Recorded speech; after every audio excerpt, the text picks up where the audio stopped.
Radio J. Réfoy, Serge et Nicolas Rafale. Radio J.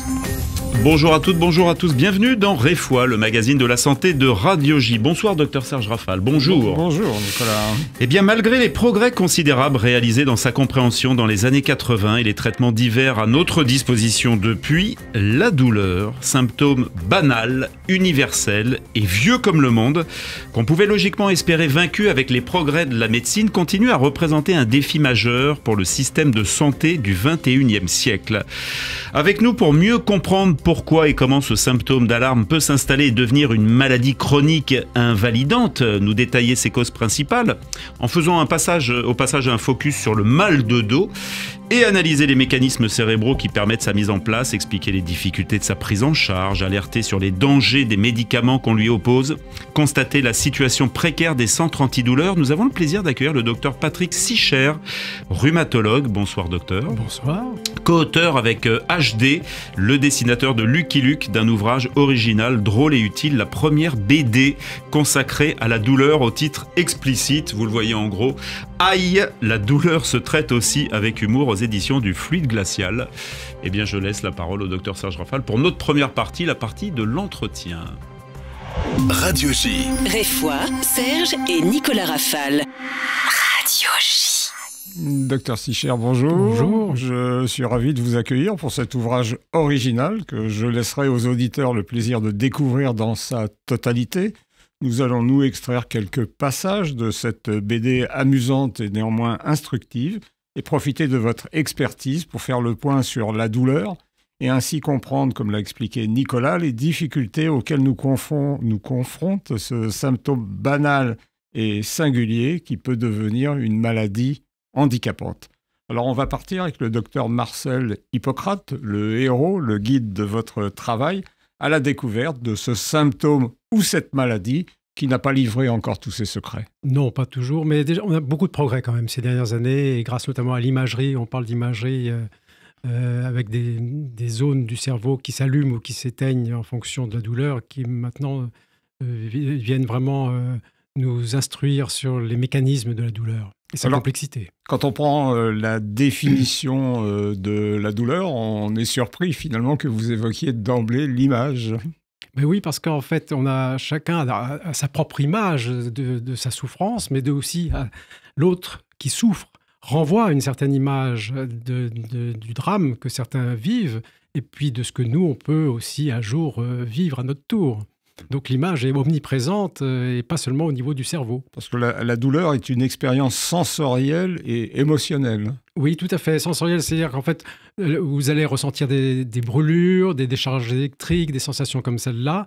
Mais selon votre éducation, selon votre affinité aussi ou votre connaissance sur le sujet, vous allez pouvoir ou ne pas pouvoir réagir de façon positive. Et c'est pour ça qu'on parlait à l'instant de douleur chronique qui devient une douleur maladie. Il y a aussi tout ce côté psychologique lié à l'émotion qu'engendre la douleur. On est frappé, docteur Sicher, par sa fréquence. Là, selon la Société française d'études et du traitement de la douleur, 20% de la population française souffrirait de douleurs chroniques. Tout à fait, et parmi lesquelles les plus fréquentes sont ce qu'on appelle les douleurs neuropathiques, qui sont des douleurs dues à la lésion d'un nerf, par exemple. Alors, on va voir les différents types de douleurs, mais la douleur, c'est quelque chose qui est universel. C'est universel, c'est un peu pour ça qu'on avait aussi sorti cet album, parce que chacun est concerné par le sujet, y compris même les rares personnes qui ont une absence congénitale de la sensation de la douleur. Ça, c'est très rare. C'est un très mauvais pronostic, parce que quand on n'a aucune sensation de douleur, on en meurt. On peut se brûler sans retirer la main. Exactement, il n'y a plus d'alarme. Ça s'appelle la sensibilité congénitale à la douleur, et ça, c'est pas un cadeau que fait la nature. Alors, la douleur ne connaît ni patrie, ni frontières, elle touche tout le monde, elle frappe au hasard, elle n'épargne personne, elle est peut-être plus intense avec l'âge. Alors, l'intensité de la douleur, c'est en fonction de sa cause. Parce que vous pouvez avoir effectivement un zona après un certain âge, qui est une douleur extrême, même considérée comme suicidaire. Un zona ophtalmique que j'ai eu l'occasion de voir la semaine dernière. Voilà, ça, ce sont des douleurs extrêmes et vraiment suicidaires, hein, ou certaines algies de la face aussi peuvent donner, des névralgies faciales peuvent donner aussi des douleurs dites suicidaires. Donc oui, il y a en fait selon l'intensité, mais c'est pas forcément les plus intenses qui sont les plus pénibles, ça peut être plutôt celles qui sont quotidiennes. Et c'est pas l'intensité qui fait la gravité non plus. Voilà, et puis logiquement, aux douleurs intenses, on a une réponse médicamenteuse par les opioïdes, par exemple. Mais, alors que dans les douleurs chroniques moins intenses, mais quotidiennes, évidemment, on ne va pas proposer de la morphine. Alors je disais qu'elle frappe au hasard. Il y a un profil spécifique des patients atteints de douleurs chroniques. Alors là, c'est là où on va commencer, si vous voulez, dans le vif du sujet.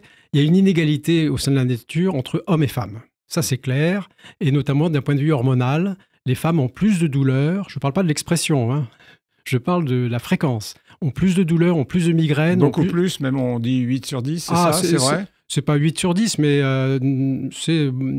7 sur 10. Ah oui, on va dire ça, oui. C'est selon la cause, en fait. Et donc, si vous voulez, cette inégalité qui fait que, donc, il y a, en fonction du sexe auquel on appartient, dès le départ, il va y avoir une inégalité, avec en plus, chez les femmes, cette notion des premières règles douloureuses qui vont déjà imprégner le cerveau par la douleur chez quelqu'un de jeune. Alors, il y a deux douleurs bien différentes, la douleur symptôme et la douleur maladie. Vous pouvez nous définir la douleur aiguë ou douleur d'alarme ou douleur symptôme? Alors, la douleur symptôme, c'est effectivement, comme vous le dites, c'est la douleur alarme qui fait que, par exemple, si vous cognez, vous allez tout de suite retirer la main et vous allez frotter votre main, et en frottant la main, vous allez stimuler des fibres qui court-circuitent la douleur, puisque nous avons des fibres qui transmettent la douleur et des fibres qui court-circuitent la douleur. Et puis, vous avez la douleur maladie. Là, c'est donc, je reviens un petit peu à mon exemple à propos de la femme. On parle notamment de fibromyalgie. D'ailleurs, c'est un des chapitres de cet album, parce que c'est la fonction douleur au niveau du cerveau qui n'est pas bonne et qui fait que en permanence, on va souffrir presque tous les jours, de façon variable, de façon fluctuante. Mais c'est pas une douleur insupportable par son intensité, mais par ce qu'elle entraîne dans la vie de tous les jours. La pénibilité de la douleur. Et là, c'est la douleur chronique avec son cortège de retentissements physiques, psychologiques, financiers aussi souvent, et conjugal, familial. Parce que quelquefois, quand on ne retrouve rien et qu'on se plaint de douleur, la personne est rejetée, y compris par les médecins.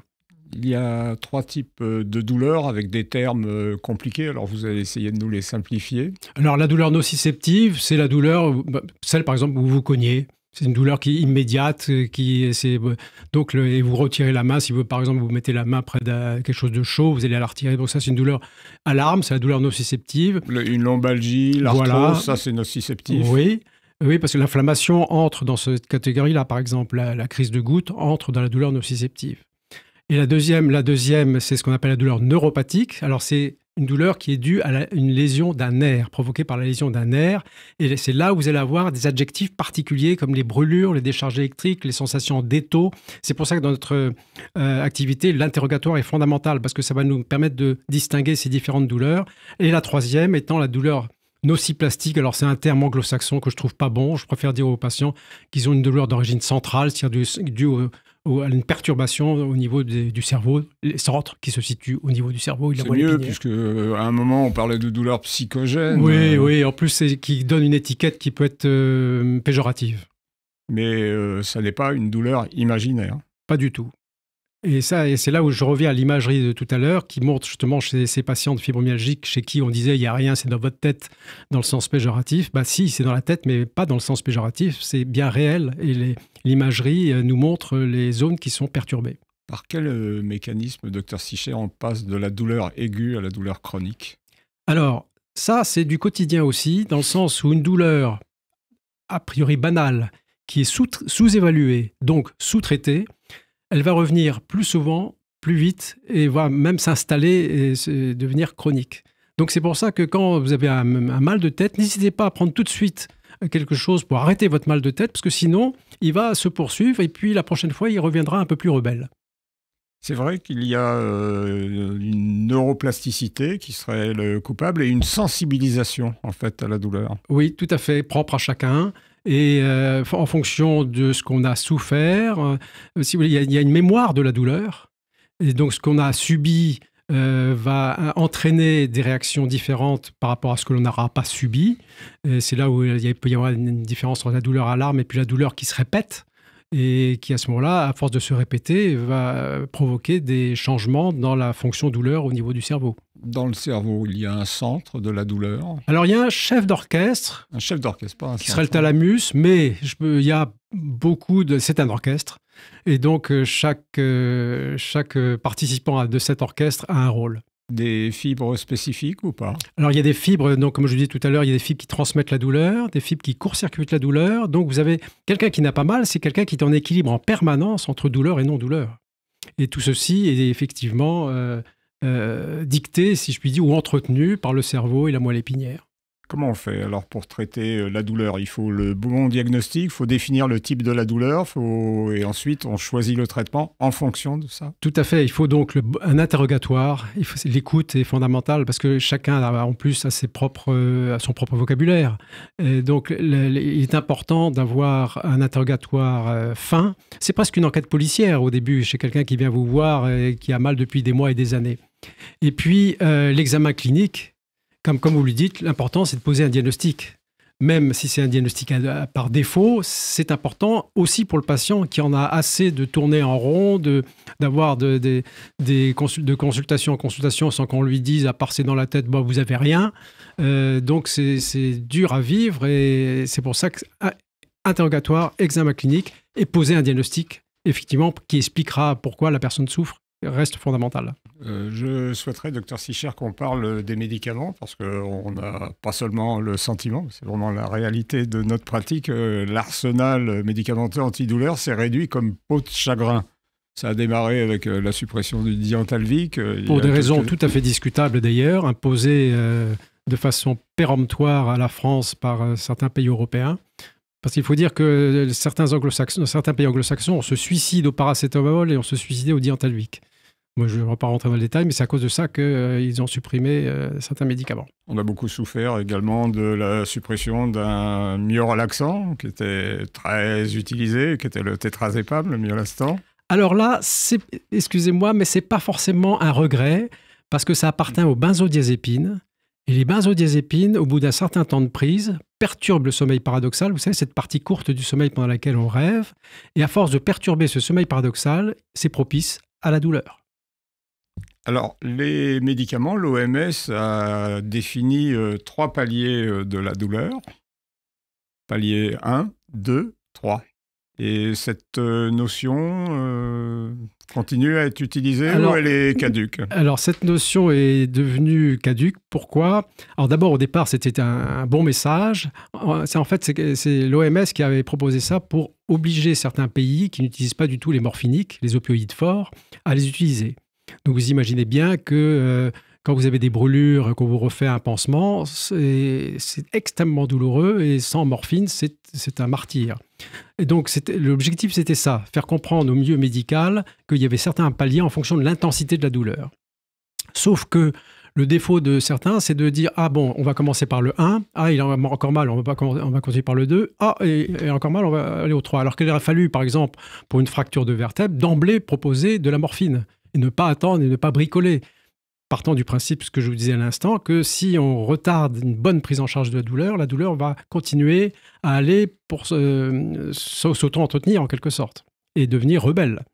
Dans votre ouvrage, vous parlez de l'opium. Nous sommes-nous des utilisateurs, des prescripteurs d'opioïdes ou d'opiacés qui ont quand même de gros inconvénients, voire qui sont véritablement dangereux? Alors, heureusement, nous n'avons pas subi en France les excès qui se sont déroulés aux États-Unis où même on distribuait gratuitement des opioïdes aux patients. Sous forme d'échantillons. Oui, absolument. Donc ça, heureusement, avec du coup des morts, enfin bref, c'est dramatique. Alors en France, on est quand même beaucoup plus sage. Et ce qu'on peut dire, c'est qu'il faut être quand même là aussi prudent. Les morphiniques et les opioïdes forts, alors aussi, différence entre opioïdes faibles et opioïdes forts, en fait, ça se discute actuellement. Parce que le tramadol, qui est étiqueté opioïde faible, a presque plus d'inconvénients que la morphine. Et crée plus d'addiction et de dépendance que quelques milligrammes de morphine. Donc là, il y a une grosse discussion sur opioïdes faibles, opioïdes forts. Donc, les opioïdes ont une indication, il faut les garder, mais il faut aussi raison garder. Vous pouvez nous dire un mot, docteur Sichert, sur les méthodes non médicamenteuses? Là, on a évoqué les médicaments. Certains, les opiacés, étaient des médicaments de fin de vie et sont devenus des médicaments quasiment de l'arthrose qu'on va utiliser quotidiennement. Alors, pour l'arthrose, je dirais que c'est pour des personnes qui sont inopérables et même des personnes âgées qui, avec 20 mg de morphine, peuvent aller faire leurs courses. Et je peux vous dire, elles ne vont pas devenir droguées pour autant. Mais sinon, vous avez tout à fait raison. Et notamment dans la douleur chronique, on insiste beaucoup pour la prise en charge non médicamenteuse. Parce qu'en fait, ça sous-entend que nous avons tous un pouvoir sur nous-mêmes qu'on n'utilise pas. Quand on propose l'hypnose, la relaxation, la méditation, c'est se servir des atouts qu'on a tous, qui sont un peu étouffés par l'habitude qu'on a des médicaments, et alors que ça a un effet antidouleur tout à fait démontré. Et je ne parle pas non plus de l'activité physique régulière qui, elle, par exemple la marche nordique, démontre dans certaines douleurs que les patients, du coup, vont avoir une meilleure stimulation de leurs endorphines, donc de leur morphine naturelle, et reprendre confiance dans leur corps, et du coup, par ce biais-là, beaucoup moins souffrir. Vous expliquez donc, dans les méthodes médicamenteuses, il y a des méthodes qui utilisent les ressources du cerveau et d'autres méthodes qui vont déprogrammer, en fait, la douleur du cerveau. Voilà, alors l'hypnose, par exemple, est une méthode qui va permettre de modifier, même on parlait tout à l'heure d'images, va modifier ou au contraire apporter des images positives et changer certaines choses. Il y a dans la rééducation, notamment dans ce qu'on appelle le membre fantôme, par exemple, vous savez, les personnes qui sont amputées, on va utiliser comme image la rééducation en miroir, c'est-à-dire que le fait que la jambe amputée soit reproduite au niveau du cerveau grâce à la jambe qui est toujours là, ça donne la jambe à l'envers, si je puis dire, puisque c'est le miroir. J'espère que je suis clair. Eh bien, cette rééducation miroir va du coup modifier, par exemple, au niveau du cerveau, l'image qui était perturbée de ce membre fantôme. Et ces membres fantômes, ce sont des complications de toute lésion nerveuse, toute intervention chirurgicale avec lésion nerveuse. Alors, dans votre ouvrage, vous évoquez la migraine avec quelques dessins qui sont tout à fait humoristiques. On va nous parler du mal de dos. Tout à fait. Alors, le mal de dos, tout le monde a eu ou aura un jour mal au dos. Finalement, ça reste mal connu. Mais c'est parce que c'est complexe. Parce que tout le monde pense à... On a été un petit peu envahi par la radiographie avec les vertèbres, les unes empilées les unes sur les autres et séparées par un disque. C'est beaucoup plus compliqué que ça. Il y a des tendons, il y a des ligaments, il y a des muscles, il y a des articulations entre chaque vertèbre. Chaque vertèbre s'articule les unes aux autres par 2 articulations de chaque côté. Donc, ça multiplie les risques, si je puis dire. Et puis, à partir du moment où il y a une zone du bas du dos qui souffre et qui, par exemple, est moins bien traitée, il va y avoir en plus une diffusion par des connexions. C'est un peu comme le RER. Vous avez des interconnexions d'une vertèbre à l'autre avec des tout petits nerfs qui vont à ce moment-là faire en sorte que la douleur va se diffuser sur l'ensemble du dos. Et alors, ce qui choque certains médecins, à peine ils appuient sur la peau, la personne se réveille, « j'ai mal ». Non, elle exagère. Non, elle n'exagère pas. C'est parce qu'en fait, ce champ de diffusion de la douleur s'est multiplié du fait de l'intensité ou du retard pris pour les soulager. Sur le mal de dos, vous avez évoqué en début d'entretien l'importance de l'imagerie, le scanner, l'IRM. Les patients sont très, très demandeurs de ce type d'examen. C'est vraiment indispensable. Je vous pose la question parce que j'avais à votre place il y a quelques mois le professeur Sereni, que vous connaissez. Et quand je lui ai posé la question, il a dit « ce n'est pas du tout intéressant dans la majorité des cas, mais énormément dans une minorité de cas ». Voilà, tout à fait. C'est tout à fait exact. D'autant plus que plus l'imagerie est précise, plus on va trouver de détails qui n'auront probablement aucun rapport avec la douleur. Donc, vous vous mettez à la place de la personne qui reçoit son compte-rendu et qu'elle voit écrit arthrose, dyscarthrose et autres malformations, elle va paniquer et dire bah, « je comprends maintenant pourquoi j'ai mal, mais par où on commence ?» Alors, le traitement du mal de dos, vous avez évoqué la sciatique. Il y a un traitement qui est un traitement discuté, qui est celui des infiltrations. Les patients ont peur des infiltrations et parfois, quand on lit les études, on se rend compte qu'elles ont une efficacité qui peut être relative. Alors que chez beaucoup de patients qui ont une sciatique discale, c'est vrai que ça les aide beaucoup. Alors, tout à fait. Dans les sciatiques, notamment justement au début, ça peut être, dans les premières semaines, ça peut être tout à fait bénéfique. L'infiltration l'épidurale, moi que je fais sans radio, hein, mais ça, je suis appartiens à une génération qui qui se débrouillent Parce que là, au cabinet. elles sont faites là, Mais maintenant bien souvent par les radiologues. Voilà, parce que les sous jeunes écran. générations n'osent plus infiltrer. Alors du coup, c'est le radiologue qui fait le boulot. Enfin bon, c'est une parenthèse. Mais les infiltrations peuvent être... Mais si après 1 ou 2 infiltrations, il n'y a pas d'efficacité, c'est pas la peine d'assister. Ça, c'est même une règle générale pour toutes les infiltrations. Que fait-on chez ces patients qui continuent à souffrir du dos? C'est assez complexe. Alors, il y a par exemple les cliniques du dos. Alors, en fait, là aussi, on a vu que c'était assez complexe. Donc, il peut y avoir l'intervention du kinésithérapeute pour remuscler, pour soulager aussi. Les massages, hélas, sont de plus en plus abandonnés par certains kinésithérapeutes, alors que ça reste toujours valable. En plus, ça a un effet antidouleur. On l'a vu pourquoi avec les fibres qui court-circuitent la douleur. Donc, la kiné, les traitements au début anti-inflammatoires, parce qu'il y a une inflammation au tout début d'un lombago ou d'une lombocystique. C'est vrai qu'au début, c'est encore inflammatoire. Et après, avec le temps qui passe, c'est de plus en plus neuropathique. C'est-à-dire que c'est le nerf lui-même qui va souffrir. Donc là, à ce moment-là, on va changer de traitement médicamenteux. Ça veut dire que les antalgiques, les antidouleurs ne vont plus être suffisants. suffisants. Les anti-inflammatoires ne seront... si au bout de 15 jours d'anti-inflammatoires, ça ne va pas mieux, il faut se poser la question du mécanisme qui est en train de changer. Et puis, on propose aussi ce qu'on appelle la neurostimulation. C'était en fait des électrodes qu'on va poser sur le bas du dos. Alors ça, on le fait aussi beaucoup pour les personnes qui ont été opérées et qui continuent de souffrir de leur sciatique. Et ces électrodes qui ont pour but donc de stimuler ces fameuses fibres qui court-circuitent la douleur. Alors, est-ce que vous avez quelques conseils généraux de prévention du mal de dos? Oui, l'activité physique régulière, par exemple. Et contrairement à ce C'est difficile, ça, à expliquer aux patients qu'en fait, de bouger, alors que quand on a mal au dos, c'est vrai que on est mieux en position strictement immobile, mais contrairement à ce qu'on pense, ça va les améliorer. Moi, j'ai des patients, quand ils arrêtent de courir, ils ont mal au dos. Donc, c'est la meilleure réponse. C'est parce qu'en fait, vous stimulez par l'activité physique, vous stimulez vos endorphines. Et puis, le fait de faire travailler vos muscles a un effet aussi anti-inflammatoire. Donc, et puis plus vous êtes musclé, mieux vous vous portez. Et en plus, de bons abdominaux, ça protège vraiment du mal de dos. Oui, parce que quand vous faites... Parce qu'on les faisait autrefois, on se faisait mal au dos en faisant les abdominaux. Donc alors, c'est là où le kiné peut avoir un rôle un petit peu de conseil, parce qu'il ne faut pas faire non plus n'importe quoi. Effectivement, on peut se faire mal avec certaines gymnastiques, mais il faut éviter les gymnastiques avec des poids au bout des pieds, par exemple. Mais sinon, l'activité physique, et c'est là où le kiné joue un rôle pour, si vous voulez, au début, pour enseigner et faire en sorte que le patient continue à faire ses exercices à la maison. Voilà, on est au terme là, de notre discussion, de la première partie de l'émission. Alors, on aimerait que plus personne ne souffre, mais ça n'est pas le cas. On améliore là actuellement beaucoup de douleurs, mais vaincre la douleur, c'est pour bientôt. C'est une question intéressante, merci de l'avoir posée. Allez, je dirais oui et non. On a quand même de plus en plus de bonnes cartes. Et en fait, ce qui est important, c'est d'utiliser les bonnes cartes en même temps. Ne pas forcément faire succéder des traitements ou des recettes. Non, il faut utiliser plusieurs cartes, que ce soit l'activité physique. Donc ça ne viendra pas que de la pharmacologie, que des médicaments. Absolument pas. Et la participation du patient est fondamentale. Mais faut-il qu'il comprenne. Et donc que nous lui expliquions ce qui se passe. Docteur Sicher, je vous remercie beaucoup.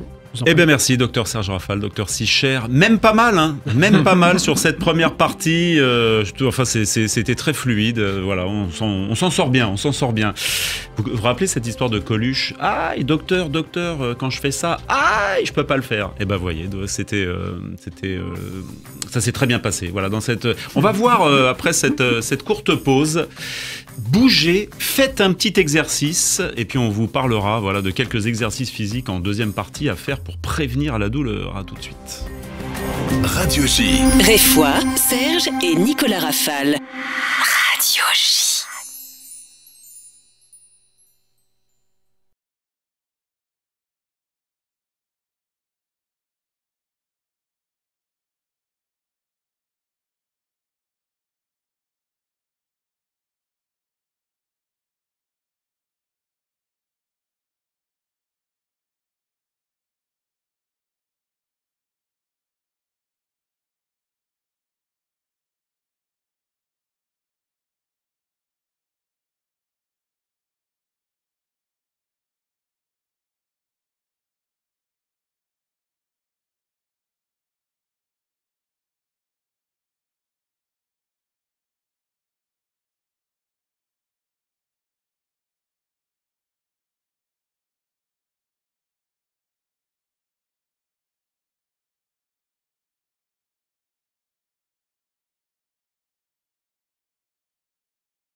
Radio J. Réfoy, Serge et Nicolas Rafale. Radio J.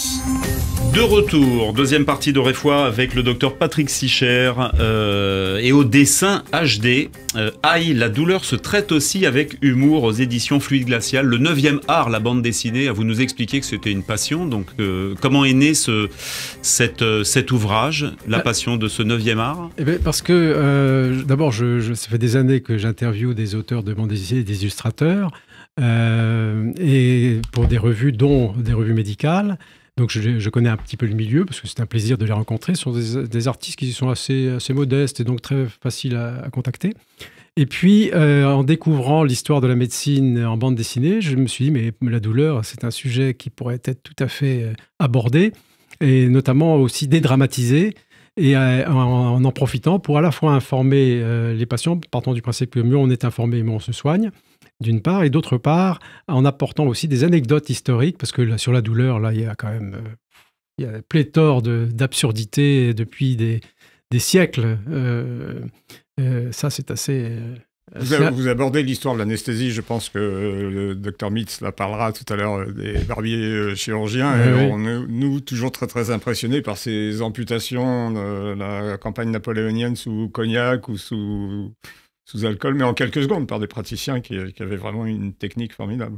Vous disiez tout à l'heure en première partie, docteur Sicher, que les femmes ressentaient beaucoup plus souvent les symptômes différents de douleur, sans commune mesure avec les hommes.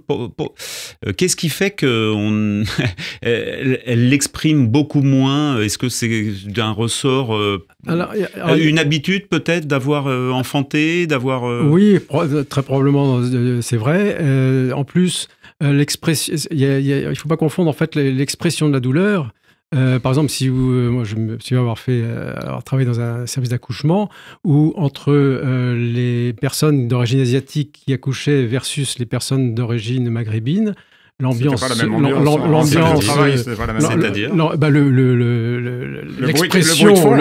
l'expression était quand même beaucoup plus impressionnant pour l'oreille du côté du Maghreb. Ouais. Donc chacun exprime en fonction de son éducation, de sa religion, et où même vous avez aussi l'exemple de certains Africains noirs pour lesquels il ne faut surtout pas montrer qu'on a mal parce que c'est une déchéance de montrer la souffrance. Et ça, c'est pas chez tous les hommes. Puisque vous parlez de ce moment précis de l'accouchement, il y avait des réticences vis-à-vis de la péridurale. Est-ce que ça reste une fatalité, finalement, la douleur dans cette société judéo-chrétienne? Tout à fait. Il y a même eu des réticences sur l'accouchement sans douleur, qui date des années 50. Mais en fait, ce qui a révolutionné l'accouchement, c'est la reine Victoria, qui a bénéficié par son accoucheur du chloroforme. Et donc, c'est devenu, grâce à elle, on a compris qu'en fait, on pouvait être soulagé, notamment de l'accouchement. Donc là, d'ailleurs, c'est une anecdote qu'on racontera plus tard. Et donc, si vous voulez, tout à coup, il y a eu des progrès. Et puis, pendant des siècles, par exemple, l'opium était proposé par les bonnes sœurs, autrefois au XVIIIe siècle. Sous quelle forme? Sous la forme de pavots et de poudre. Et puis, à côté de ça, vous aviez l'Église qui tu accoucheras dans la douleur, enfin, etc. Donc on connaît bien les excès. Donc, c'est vrai qu'on a été, surtout les femmes, ont été victimes vraiment d'un obscurantisme pendant quelques siècles, absolument. C'est pas tout à fait terminé. Est-ce que nous sommes devenus un peu plus au fil des générations et de l'histoire, alors que la médecine a révolutionné quand même son rapport à la douleur? Est-ce qu'on est devenu un peu plus intolérant à cette douleur aujourd'hui? C'est démontré, exact. C'est vrai qu'on tolère moins la douleur que nos ancêtres. C'est vrai qu'à l'époque, ils n'avaient pas non plus énormément de choix, mais c'est vrai qu'on a une tolérance à la douleur qui est moindre de nos jours. On a le sentiment que tout doit être supprimé, oui. Dans le rapport à la douleur. Culturel, l'expression de la douleur ou... C'est global, c'est à la fois culturel, et on parlait de l'émotivité aussi. On accepte beaucoup de choses qu'on n'accepte plus. Et c'est vrai, d'un certain côté, c'est positif, mais on a un corps quand même qui vit. avec ses excès et ses fragilités. Vous parliez en première partie de Réfoy tout à l'heure de ce syndrome, de cette douleur fantôme, ce membre fantôme. Donc on rappelle ce que c'est. C'est quelqu'un qui a perdu l'usage d'un de ses membres, un membre qui n'existe plus. Il n'a pas perdu l'usage, il a perdu le membre. Il a perdu le membre, le membre. Que se passe-t-il avec la douleur? Quel voyage fait-elle? Dans le cerveau. Alors, elle sollicite encore une zone du cerveau. Voilà, exactement. En fait, c'est le cerveau qui n'a pas compris que le membre avait disparu. Et donc, vous avez l'information qui continue de passer par le cerveau comme si le membre existait toujours, avec la douleur qui va avec. Puisqu'en fait, un nerf a été coupé. Donc là, à partir du moment où il y a une lésion nerveuse, automatiquement, vous avez un message qui va partir au niveau des centres de la douleur, et avec un retour, si je puis dire.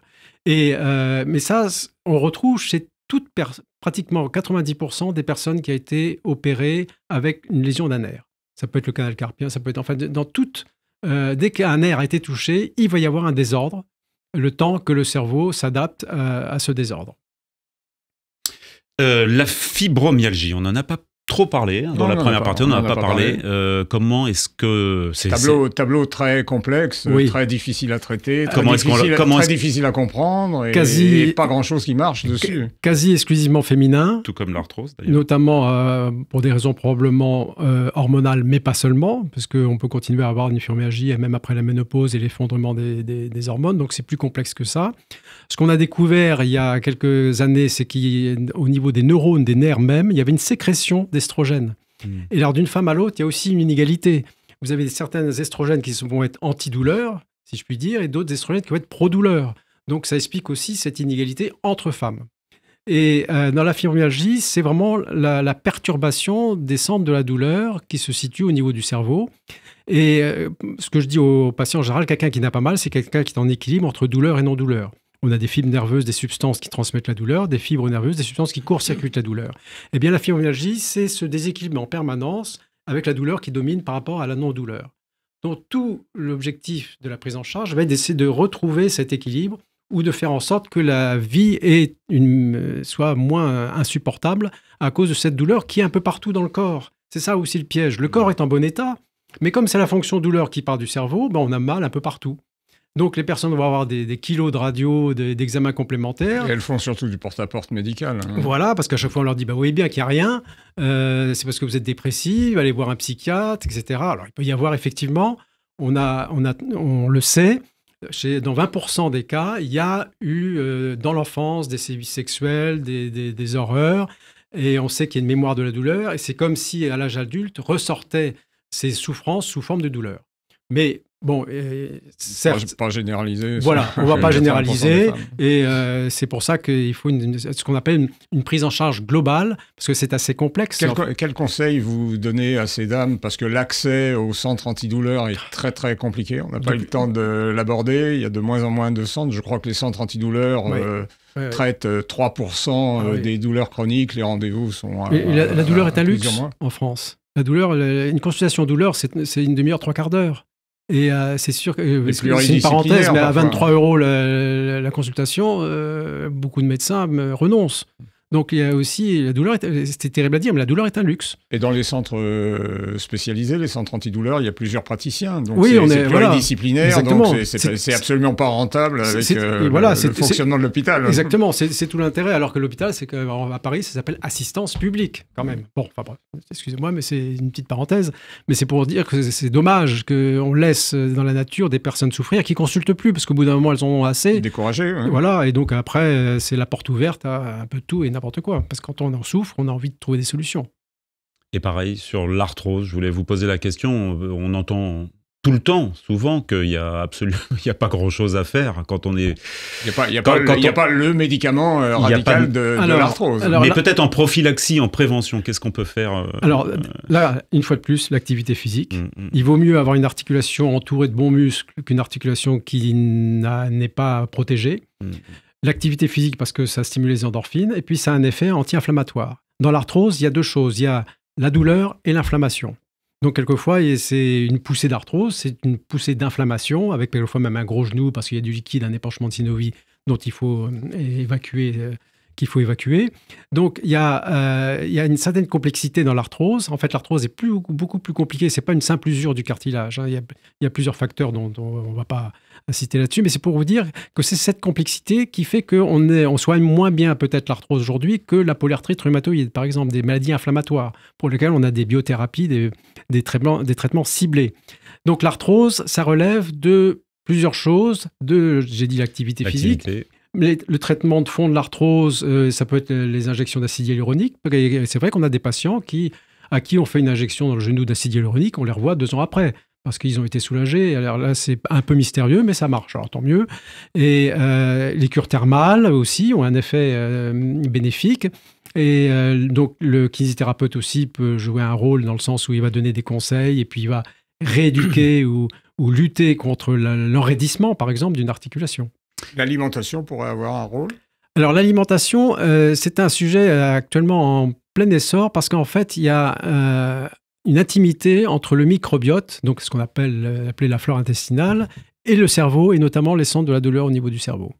Donc là, il y a un travail là-dessus. Vous savez qu'à un moment donné, on a même conseillé aux personnes d'avaler des excréments. En fait, heureusement, ça ne marche pas. Donc, ça marche dans certaines indications, le transfert de matière fécale, peut-être pas dans l'arthrose, mais voilà, en tous les cas, dans les infections à Clostridium, les infections graves. Mais en matière douleur, je parle, je reste dans le sujet que je connais. Là, on est déçus. Ça aurait pu être une bonne nouvelle, mais là, c'est quand même assez décevant. Eh ben, comme le docteur Sicher a employé les 2 mots d'acide hyaluronique, je me tourne vers le docteur Vladimir Mitz. Tout de suite, c'est la chronique de Vladimir. Serge et Nicolas Rafal. Entre autres, Vladimir, bonjour. Bonjour messieurs. Bonjour, entre autres, l'acide hyaluronique, mais comment est-ce qu'on lutte contre comment la lutte contre la douleur a permis la transformation des barbiers chirurgiens? Le docteur Serge Rafal parlait des barbiers chirurgiens. Oui, rappelez-nous l'histoire déjà. C'est tout à fait fascinant de vous écouter, c'est même merveilleux, je dirais. Mais quand on pense que le principal développement de la chirurgie est surtout lié au fait qu'on peut endormir les patients pour pas qu'ils n'aient mal.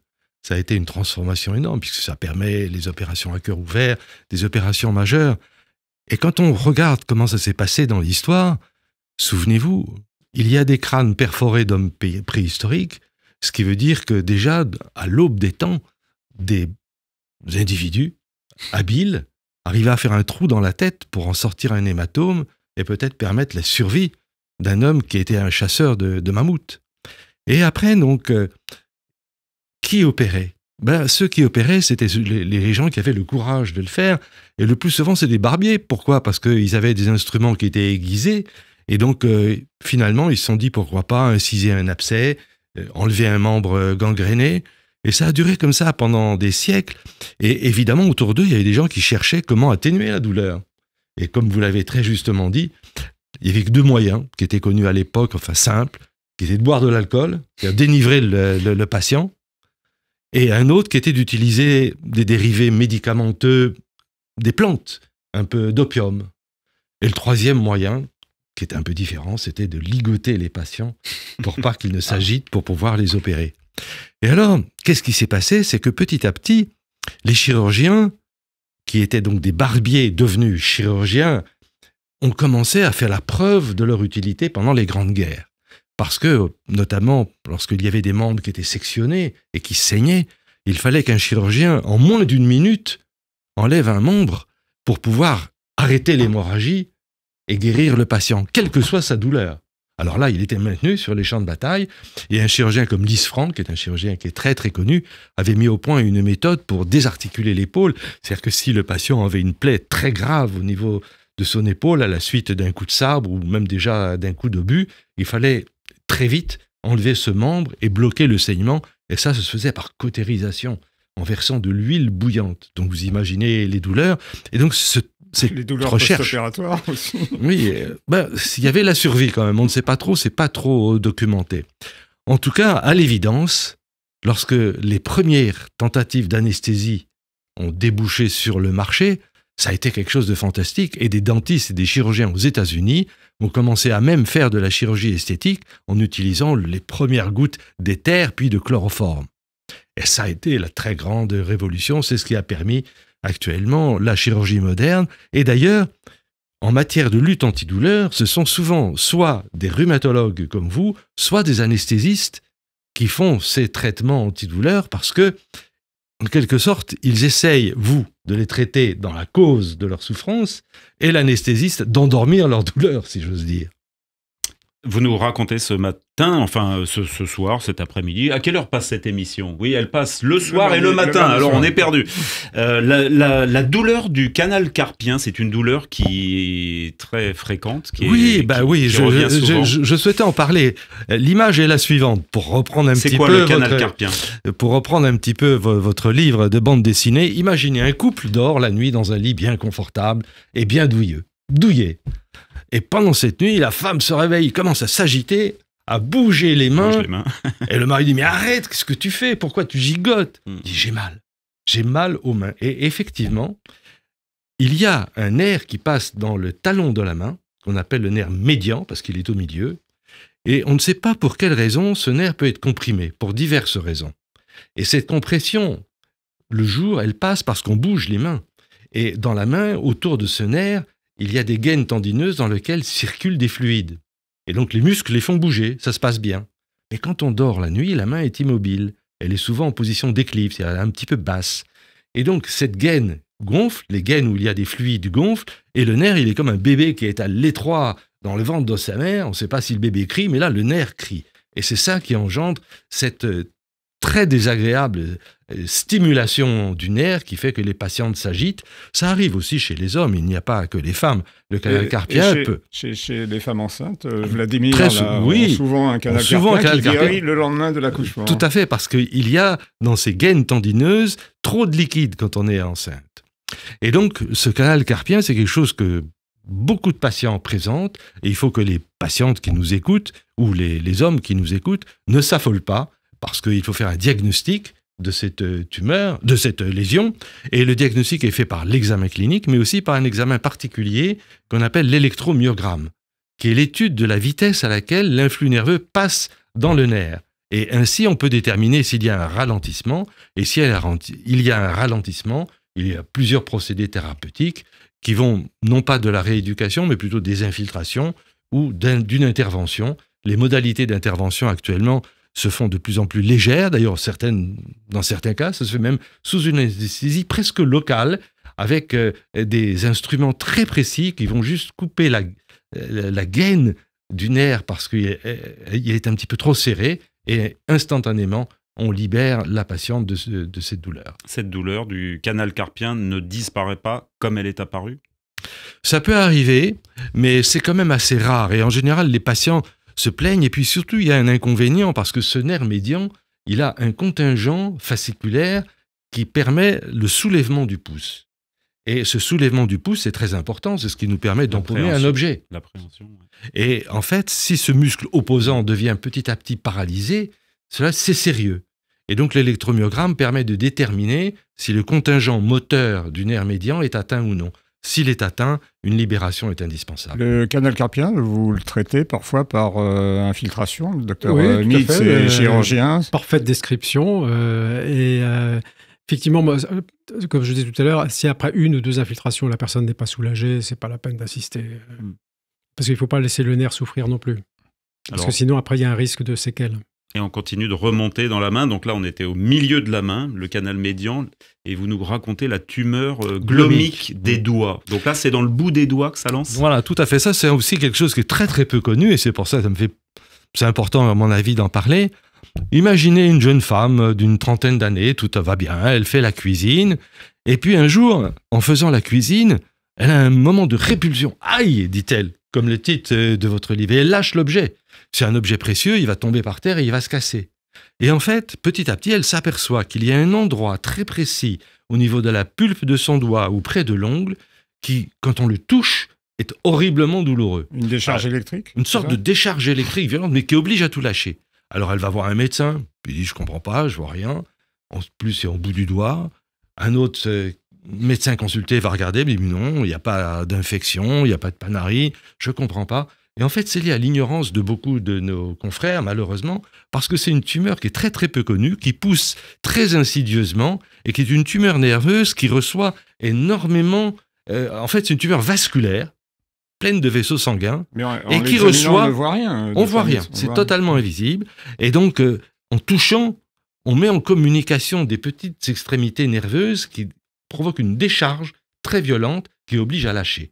Et le diagnostic, en effet, se fait par des radiographies ou une IRM, en élargissant le champ, en agrandissant les images. Et c'est là on va voir qu'il existe une toute petite tumeur de la taille d'une graine de semoule, une graine de couscous, qui est située au niveau de la pulpe, auprès du doigt. Et ces lésions-là, il faut les opérer, il faut enlever cette petite tumeur, et ainsi on guérit cette patiente. C'est une tumeur bénigne, je précise.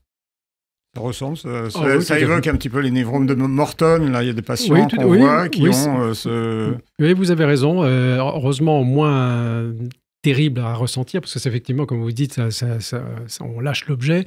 Mais le Morton, ce qui est donc un peu l'équivalent au pied, on est obligé de retirer la chaussure, hein, sinon on ne peut plus marcher. Donc c'est le même contexte en fait. Ah bah vous parliez de la crise de goutte, ça fait mal, ça, au bout du pied aussi, la nuit. Pourquoi ça intervient de la nuit d'ailleurs? Vous parliez du canal carpien qui intervenait la nuit? Oui, c'est parce qu'il n'y a pas les mouvements. Ça peut subvenir le jour? Alors oui, la crise de goutte est là. En fait, entre 10h du soir et 3h du matin, on est beaucoup moins bien défendu face à la douleur et à l'inflammation. Parce que si vous voulez, on a un cycle, vous savez, le cortisol, etc.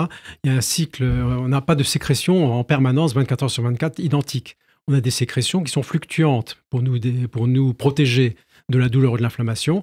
Et à partir de 10 heures du soir, on est moins bien protégé et donc on va être réveillé en deuxième partie de nuit. Raison pour laquelle on a mal à la gorge, par exemple, la nuit, on se réveille et le matin, on a beaucoup moins mal, c'est ça? Oui, on est moins bien défendu vis-à-vis de l'inflammation, de la douleur et de l'infection et de l'anxiété aussi, parce que c'est au même moment. Alors, de manière pratico-pratique, hein, puisqu'on est presque à la fin de cette émission, j'allais venir sur la question de l'ostéopathie. Allez-y, Serge Raffael. Est-ce que Jolly Jumper recourt à l'ostéopathie? Est-ce que vous la prescrivez? Est-ce que vous la conseillez? Je rappelle que HD est le dessinateur de Lucky Luke. Oui, c'est pour référence. Alors, vous avez raison de parler de Jolly Jumper, parce que c'est vrai que chez les chevaux, on utilise beaucoup ces techniques. Alors, moi, ce que je dis, ce qui est important, c'est d'abord un diagnostic. Je veux dire, quand vous avez un problème de moteur à votre voiture, vous n'allez pas forcément tout de suite chez la personne qui va changer le pot d'échappement. Vous essayez de comprendre d'abord ce qui se passe pour éventuellement peut-être changer le pot d'échappement. Mais... Donc, je veux dire, je ne dis pas ça pour dénigrer les ostéopathes, mais je veux dire, d'abord, il faut un diagnostic. Les ostéopathes ne sont pas médecins, sauf certains sont médecins. 30 000 ostéopathes et 1000 chiropracteurs aujourd'hui en France. Et quelques centaines de médecins. Voilà. Et donc, c'est vrai que les patients vont directement voir l'ostéopathe, parce qu'en plus, c'est rassurant, parce que l'ostéopathe, on se dit ça ne va pas être grave. Donc, quelquefois, du coup, ça laisse traîner certaines choses et certains diagnostics qui n'auraient pas dû traîner. Donc, l'ostéopathe a une fonction, et notamment, même aussi, il y a des ostéopathes qui travaillent en piscine, et ils ont une fonction thérapeutique, tout à fait claire. Mais si vous voulez, il y a tellement aussi d'écoles d'ostéopathie qu'il faut savoir aussi faire le tri. Excusez-moi, mais l'effet placebo, on n'en a pas parlé, mais l'effet placebo, c'est un effet tout à fait positif et intéressant. Surtout dans le domaine de la douleur, exactement. 30, 40%. Exactement. Donc même le fait d'aller déjà chez l'ostéopathe aura un effet placebo. Mais aussi chez le médecin, surtout s'il porte une blouse blanche. On peut peut-être conseiller aux gens aussi de changer, vous parliez de l'activité physique, de l'alimentation et de l'activité physique, de changer peut-être leur posturologie, de changer. J'ai vu un reportage sur Netflix où les femmes japonaises de l'île d'Okinawa, c'est l'endroit où il y a le plus de centenaires au monde. Pourquoi il y a le plus de centenaires là-bas? Eh bien parce qu'elles déjeunent accroupies. Voilà, donc je ne conseille peut-être pas de déjeuner accroupi tous les midis, ça fait mal. Il faut peut-être revenir en arrière et commencer il y a longtemps pour avant. Ce que je dis souvent aux patients, c'est plus facile d'avaler un comprimé que de changer d'habitude. Ben oui, c'est ça. Donc il faut un peu quand même casser la routine, histoire de travailler sur une certaine forme de prévention et d'hygiène de vie. Mais ça se prévoit un peu longtemps à l'avance, tout ça. Merci en tout cas, docteur Patrick Sichert, d'avoir été avec nous dans Réfois. Je rappelle le titre « Aïe, la douleur se traite aussi avec humour » aux éditions Fluide Glacial. HD au dessin, le dessinateur de Lucky Luke, et puis on se rue dessus, mais il ne faut pas avoir mal aux doigts, là, hein, votre tumeur glomique des doigts, là, pour tourner les pages, ça peut faire mal. Hein. À la semaine prochaine, à toutes et à tous. Merci Dr Vladimir Mies, Dr Serge Raffael et Serge Surpin à la réalisation. À bientôt. Radio J. Réfois, Serge et Nicolas Raffael. Radio J.